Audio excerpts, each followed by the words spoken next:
এইটা হচ্ছে একটা প্যানেল বক্স, যেটা বলছিলাম এটার নাম হচ্ছে ফায়ার অ্যালার্ম কন্ট্রোল প্যানেল।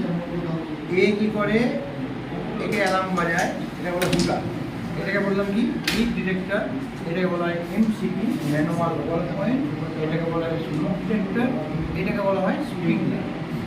ঠিক আছে, তো এগুলো কি হচ্ছে, এখানে যদি ধোঁয়া কোনো রকম যায় তাহলে এটা অ্যালার্ম বাজবে। আমি ধোঁয়া দিয়ে দেখাতে পারি, দেখাচ্ছি।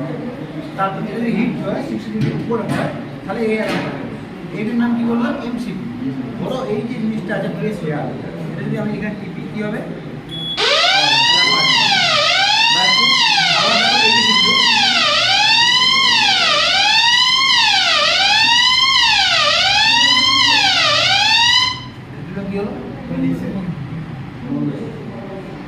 এইখানে দেখো সাইলেন্ট আছে, রিসেট আছে, দেখতে পাচ্ছ।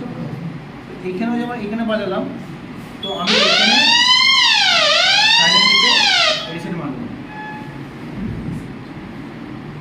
বন্ধ হয়ে গেল। তাহলে এইখানে দিয়ে আমি রিসেট, এখানে টিপলে বন্ধ হচ্ছে, এখানেও আমি সাইলেন্ট টিপে রিসেট মারলাম, তাহলে কি হলো, বন্ধ হয়ে গেল। ঠিক আছে।